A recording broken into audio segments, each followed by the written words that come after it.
of the physical baseness of the body. It wasn't a thought she was supposed to have. She regretted the admission. But maybe she just did not like female bosses.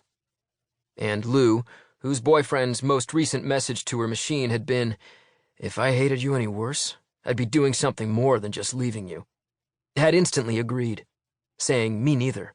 They go completely Looney Tunes once a month." So at least there had been the release of laughter. The tears came later, alone in a stall in the women's room. The only one, it turned out, with no paper. Then the wit gathering, the brave soldiering on to after 5, the obligatory traffic jam, the polluted lungs and mind, hunting food supplies at the local supermarket, where amid the day's carnage she actually experienced, while wheeling her wobbly cart down the broad buffed aisles, a small detonation of pure happiness. It came inexplicably out of nowhere and was gone by the time she got home. A psychic comet in elliptical orbit from that parallel universe her real emotional life, the good one, seemed to inhabit. Would she ever even begin to assemble the time and the will necessary to piece out the meanest portion of the puzzle that was her existence in this world? What was so damned difficult about comprehending middle income, middle of the road, middling middleness? The vegetables are lined up like good little soldiers on the cutting board, though the peppers are slightly wrinkled, the lettuce browner than she remembered, and each time she tries to slice a tomato, injured finger held awkwardly aloft, away from spraying juices, her hair keeps falling forward into her face, obscuring her vision. She tucks it behind an ear. Off it falls. The left side having been crudely chopped last Saturday by Sylvester himself of famous Sylvesters. A reminder, with each turn of the head, of some basic asymmetry.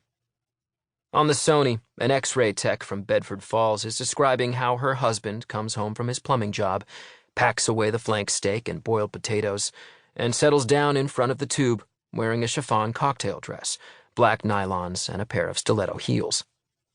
At the commercial, Roe discovers the cucumbers in the back of the refrigerator are frozen solid.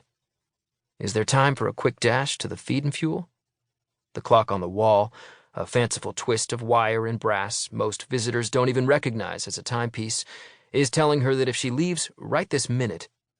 But a famous actress confessing that her famous mother used to beat her repeatedly with an English riding crop sets Roe off on an unscheduled tour of the Mood Museum. Gilt thick as dust on all the exhibits, even the newest wing, where the paint's still wet, and the descriptive plaques hopelessly inadequate, and the curator the same creepy figure in black who liked to skulk underneath her crib and whisper horrors to her in a language no one else could understand. So there won't be any cucumbers in the salad, and she's sure the Hannahs won't mind. Roe glances up to check on the twins, and there, just beyond the carrot-splattered pane, in remarkable close-up, is a large, bright lemon-yellow bird perched in regal isolation atop the feeder. And she looks. She is looking dead on. She doesn't blink. But the bird is gone. A trick of bad editing. Amazing. Too quick for the children to see, and probably just as well. The inevitable round of questions about pets and cages, freedom and death. Brother and sister are squatting side by side in the sandbox Wylie hammered together the summer they all went to Nice, to the place like in the American Express commercial. The year of the big promotion, a fabled time in the family chronicle. Identical blonde heads are bent in consultation over a serious arrangement of plastic blocks. Daphne sits watching from a nearby swing, youthfully lean body dawdling between the chains, the basketball shoes on her feet blindingly white and apparently several sizes too large. Her long black hair a hood of dark flame in the enfilading sun.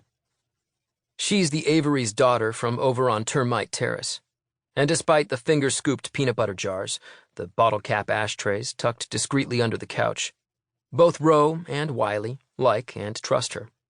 They've known Daffy since she was 6, and she's even recently completed a 2-week course in which the conscientious babysitter is taught such essential tasks as how to bathe an infant, prepare a simple meal without fire hazard, and find the numerals 911 on either a dial or push-button phone. And the girl is also, for Roe at least, a touching facsimile of her...